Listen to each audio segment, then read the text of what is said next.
आदाब नमस्कार। मैं मोहम्मद महफूज खान। मेरे प्यारे मदरसा शिक्षक साथियों, आज मैं आप लोग के लिए बहुत ही बड़ी और अपडेट न्यूज लेके आया हूँ।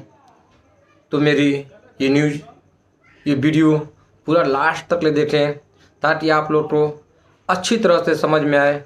और हर बार की तरह इस बार भी आप लोग से गुजारिश है कि जो भी चैनल पे नए हैं उनसे मेरी गुजारिश रहती है तो चैनल को लाइक शेयर और सब्सक्राइब करना बिल्कुल ना भूलें।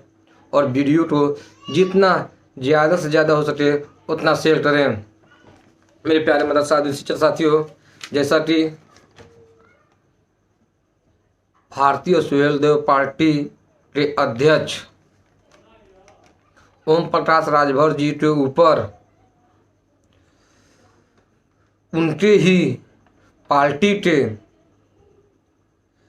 जाफर नकवी उत्तर प्रदेश के संगठन मंत्री थे। सुहेलदेव भारतीय समाज पार्टी में जाफर नकवी साहब संगठन मंत्री थे। ये बहुत ही बड़ा पद होता है, लेकिन जाफर नकवी साहब ने माननीय मंत्री ओम प्रकाश राजभर जी के ऊपर, जो इस समय 2 मंत्रालय संभाल रहे हैं, दोनों बड़े बड़े मंत्रालय हैं। एक मंत्रालय पंचायती राज विभाग है और दूसरा मंत्रालय इनके पास अल्पसंख्यक कल्याण मंत्रालय है। ये दोनों ही मंत्रालय बहुत ही बड़ा मंत्रालय है। लेकिन जाफर नकवी साहब ने माननीय मंत्री ओम प्रकाश राजभर जी ऊपर इतना बड़ा ब्लेम लगाया कि उन्होंने यहाँ तक कह दिया कि भारतीय सुहेलदेव समाज पार्टी के राष्ट्रीय अध्यक्ष ओम प्रकाश राजभर मुस्लिम विरोधी हैं, मदरसा विरोधी हैं। और उनको ये कहा कि हमारे पास हमारे लोग आते थे, हम मंत्री जी से मिलते थे, लेकिन हमारी वहाँ पे कोई सुनवाई नहीं होती थी और हमेशा माननीय मंत्री जी ओम प्रकाश राजभर जी हमेशा मुस्लिम विरोधी बयान देते थे, हमेशा मुसलमानों के बारे में बुरा भला कहते थे। इससे आहत होकर मैंने पार्टी से त्याग पत्र दे दिया। और ये सुन लीजिए आप लोग face to face Jafar Naqvi साहब का बयान। और मेरे प्यारे मदरसा शिक्षक साथियों, जैसा कि जाफर नकवी साहब ने माननीय कैबिनेट मंत्री ओम प्रकाश राजभर जी के ऊपर इतना बड़ा ब्लेम लगाया, जैसे आप लोग वीडियो में सुना होगा, देखा होगा, और इससे भी आस पर आप लोग को कुछ समझ में भी जरूर आया होगा कि जब से कैबिनेट मंत्री माननीय ओम प्रकाश राजभर जी को अल्पसंख्यक कल्याण मंत्रालय मिला है, जब से मदरसा तोड़ा गया है, इस पर इन्होंने कुछ नहीं बोला। कौन से बयान ने आपको जो है वो आहत पहुंचा है? हिंदुस्तान में जिस संविधान को हम फॉलो करते हैं उसमें अवैध नाम की कोई चीज़ नहीं होती। मदरसे की जो क्रोनोलॉजी उसमें मान्यता प्राप्त और गैर मान्यता प्राप्त तमाम 2 चीज़ें होती है। इसके अलावा कोई और शब्दावली है नहीं। अवैध को आप पता नहीं किस हिसाब से आप जो है अपने आप को सत्यापन देना चाह रहे हैं। अवैध और गैर मान्यता प्राप्त में ज़मीन और आसमान का फ़र्क है।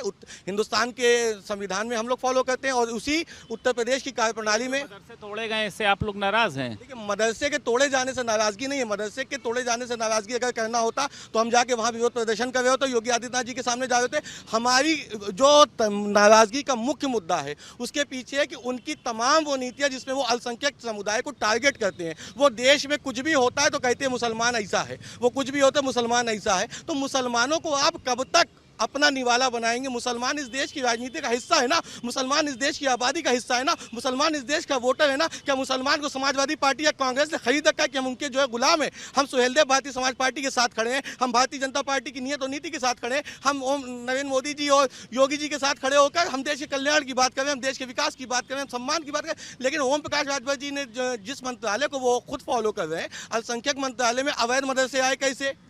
आप जो है मंत्रालय देखते थे, आपके ये बताइए अवैध मदरसे संचालित कैसे थे? इतने दिन से आप क्या कर रहे थे? खाली हाउ हाउ हाउ, हूटर चलेगा, प्रोटोकॉल चलेगा, अरविंद वाजपेयी कहीं सिक्योरिटी मांगेंगे, कहीं ओम प्रकाश वाजपेयी जी सिक्योरिटी मांगेंगे, मुसलमान को तुम घर जाओगे उसके बाद हमें सिक्योरिटी चाहिए, जेड प्लस सिक्योरिटी नहीं मिलने वाली है इस तरह के बयानों से, बल्कि देश का मुसलमान तुम्हारे खिलाफ जो है मुकदमा लिखवाएगा कि जिस प्रकार से तुम मुसलमानों को आक्रांता बताने लगते हो, जिस प्रकार से मुसलमानों को तुम देशद्रोही बताने लगते हो। मुसलमान बहुतायत में हमने जोड़ रखा था भाई, हमारे हजारों लोग जो है उस भाजपा से जुड़े हुए हैं, उन मुसलमानों को मैं क्या जवाब दूं? संगठन मंत्री होने के नाते संगठन मंत्री का एक बड़ा मेरे पास दायित्व है एनडीए के, मैं तीसरे नंबर की पोस्ट पे, अगर अपना पद देखूं तो एनडीए की टॉप 3 पोस्ट पे मैं बैठा हुआ हूं। मैं अपने लोगों को क्या जवाब दूं कि मुसलमानों के लिए क्या किया जा रहा है? और लोग भी हमारे साथ मौजूद हैं। मेरी भी बात हुई थी ओम प्रकाश राजभर से, उन्होंने ये कहा था कि ये जो अवैध मदरसे जिस तरीके से बता रहे थे अवैध की क्या संज्ञा होती है, वो कह रहे थे वहाँ पर नकली नोट छापे जाते हैं, वहाँ पर जो है आतंकियों को ट्रेनिंग दी जाती है। आप इसको किस तरीके से देखते हैं और आपको लगता है यही सब बयान मुख्य वजह रहे इस्तीफा देने की? देखिए, बयान तो इस तरीके के सभी उनके जो लगातार बयान आए हैं राजभर जी के, वो सब मुस्लिम विरोधी थे।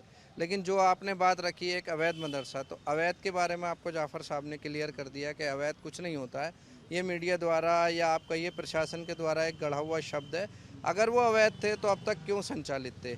आप 1974 से श्रावस्ती में एक मदरसा जो अभी कल गिराया गया है, 1974 से आप क्या कर रहे थे?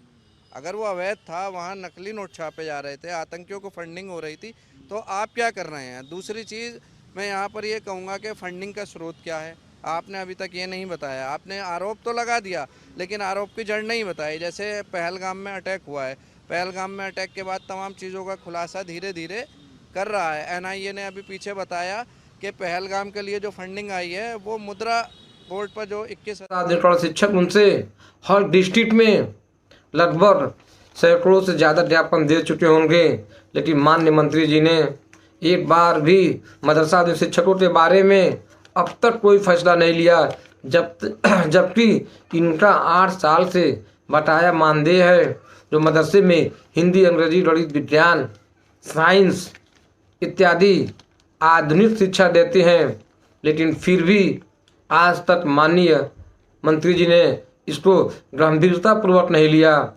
जबकि इसमें आधुनिक विषय पढ़ाने वाले में लगभग 40% नॉन हिंदू भाई टीचर जो हैं मदरसे में पढ़ाते हैं, इनकी भी मुंह से निवाला छीन लिया गया। और आज भी 8 सालों से ये कंटिन्यू इसी आस में आज भी मदरसे जा रहे हैं कि हो सकता है कि आज नहीं तो कल हमारी समस्या का समाधान जरूर होगा। इसी आस में आज भी ये लोग मदरसा में पढ़ाने का कार्य शिक्षक कर रहे हैं, लेकिन माननीय मंत्री जी से इन शिक्षकों से बहुत ही बड़ी उम्मीद थी, उम्मीद रहती है, उम्मीद रहेगी भी, लेकिन पता नहीं मंत्री जी के मन में क्या चल रहा है कि आज ही मदरसा शिक्षकों को पिछले 8 वर्षों से वेतन न मिला। माननीय मंत्री जी तभी भारतीय जनता पार्टी का हिस्सा हुआ करते थे, लेकिन फिर से उन्होंने उत्तर प्रदेश के मुख्यमंत्री श्री योगी आदित्यनाथ जी को बहुत ही बुरा भला कहा था, यहाँ तक कि प्रधानमंत्री जी को भी बुरा भला कहा था। और 2022 में इनका गठबंधन हो जाता है समाजवादी पार्टी से और इनके बहुत सारे विधायक जीत जाते हैं और फिर से इन्होंने समाजवादी पार्टी का साथ छोड़ के मंत्री बनने का लालसा थी, जिज्ञासा थी, जनादेश मिला था समाजवादी पार्टी के नाम पे, लेकिन उन्होंने समाजवादी पार्टी को जनादेश को चकनाचूर करके फिर से एनडीए में जाके यानी भारतीय जनता पार्टी में जाकर शामिल हो रहे हैं। और 2 बड़ा मंत्रालय इनको मिला, पंचायती राज विभाग और अल्पसंख्यक कल्याण मंत्रालय, लेकिन जब इनको जो जनादेश मिला था भारतीय जनता पार्टी के खिलाफ, उसको इन्होंने भूलकर दारा सिंह चौहान को जो समाजवादी पार्टी के विधायक थे उनको इस्तीफा दिलाकर भारतीय जनता पार्टी की सदस्यता दिलाकर मऊ जिले में घोसी विधानसभा से उपचुनाव करवाया। वहाँ से जो दारा सिंह चौहान समाजवादी पार्टी के विधायक थे लेकिन फिर जब भारतीय जनता पार्टी में गए तो उनको जनादेश विपरीत मिला, यानी दारा सिंह चौहान बेचारे चुनाव हार गए।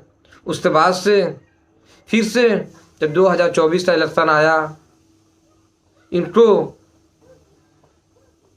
भारतीय जनता पार्टी यानी इंडिया गठबंधन, भारतीय जनता पार्टी यानी एनडीए में एक लोकसभा सीट मिली, जिन्होंने अपने लड़के अरविंद राजभर जी को चुनाव लड़ाया और आखिरकार फिर से इनके हाथ में निराशा लगी। माननीय कैबिनेट मंत्री श्री ओम प्रकाश राजभर जी जहां से अपनी राजनीतिक करियर की शुरुआत करते हैं, उस ज़िले में अच्छी खासी मुस्लिम पॉपुलेशन के लोग रहते हैं। जो दो जनादेश इनके खिलाफ गया, फिर भी इन्होंने सीट नहीं लिया और आज दर्जनों इनके पार्टी के मुस्लिम कार्यकर्ता इस्तीफे दे रहे हैं, लेकिन फिर भी माननीय मंत्री जी को अभी होश नहीं आ रहा है। तो मैं माननीय मंत्री जी से कहना चाहता हूं कि उत्तर प्रदेश में जो 22,000 मदरसे आदि शिक्षक का परिवार पिछले 8 वर्षों से भूखे पेट कार्य कर रहा है, उनसे आपसे मेरी विनती है कि प्लीज़ इन मदरसों आदि शिक्षकों का 8 साल का बकाया मानदेय और इनका समायोजन करने का कार्य करें, जिससे आपके ऊपर एक गंभीर आरोप आप ही के पार्टी के जो पहले नेता थे जाफर नकवी साहब ने इतना बड़ा ब्लेम लगाया, इसका पर्दाफाश करते हुए मदरसे आदि शिक्षकों को समायोजन करके इनका 8 साल का बकाया मानदेय देकर आप अपने ऊपर से मुस्लिम विरोधी होने का दावा हटा लीजिए। माननीय मंत्री जी, जो मदरसे में शिक्षक हैं, जिनकी बीवी मर गई, जिनके शोहर इंतकाल कर गए, जिनके बच्चे की फीस जमा करने में परेशानी हो रही है, रोजमर्रा की ज़िंदगी खाने पीने में परेशानी हो रही है, तो प्लीज़ आप इनकी ज़रूरत के सामानों को देखते हुए इनका जल्द से जल्द समायोजन करें और पिछले 8 सालों का बकाया मानदेय दें। जय हिंद, जय भारत।